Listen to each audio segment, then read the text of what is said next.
لمحبي طواجن ورق العنب مع الكوارع. عملت طاجن كده من الاخر تحفة. تعال نشوف عملت فيه ايه. بداية انا بجيب مية مغلية اسلق فيها الكوارع، والمية دي انا بغيرها مجرد ما تاخد غلوة بسيطة. هبدأ اشيلها واغير المية بتاعتها بالمنظر ده.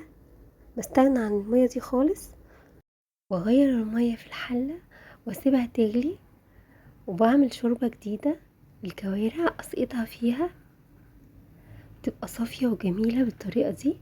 شوربتها تحفة. هنزل بالكوارع في الحلة بعد ما غيرت المية، وهحط لها فلفل اسمر حب وحبهان حب وجزر وبصل وورق لورا هضيفهم ليهم، وتوم بيدي ريحة حلوة للشوربة. واول ما هي تعمل معايا ريم بالشكل ده هشيله واستغنى عنه. هبدأ اضيف للشوربة معلقتين فلفل بودر، وهدي عليها النار على نار وسط لغاية ما تستوي معانا. اسلق ورق العنب. ورق عنب ده مفرزاه، هحط زيت في المية والعصير ليمون، وهسيب القشر بتاعه، وهنزل بورق العنب المتفرز هسلقه سلقة بسيطة، وبرجع اشطفه تاني تحت الحنفية عشان لما فرزناه ما غسلناهوش. في حلة على النار هبدأ اسبك التسبيكة بتاعة المحشي. احط زيت واحط بصل مفروم ناعم بصلتين، وهنزل بعصير طماطم. ما بستناش البصلة تحمر معايا، وهبدأ احط معلقتين صلصة.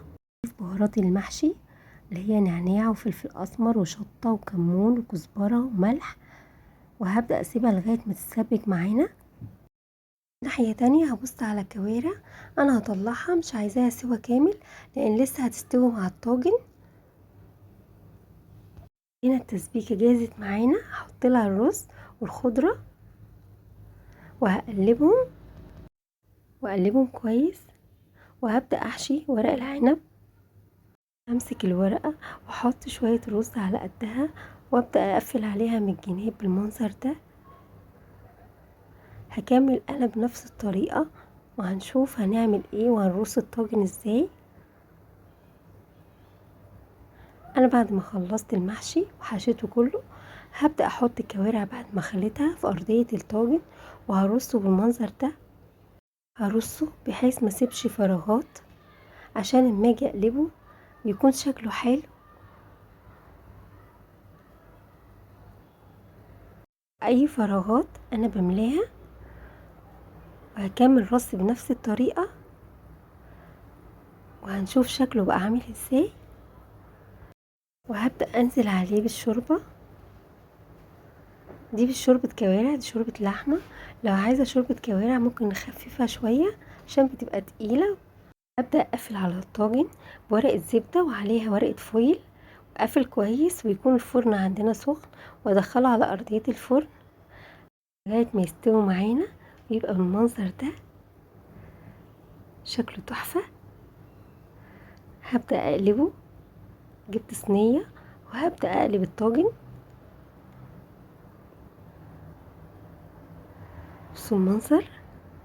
مش كل الكوارع نزلت على الورق العنب من الطاجن، فهبدأ انزلها واحدة واحدة بمعلقة او اي حاجة.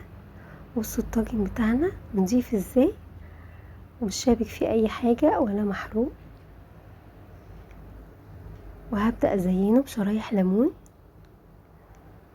والريحة والطعم جنين. يا ريت تجربوه بالطريقة دي.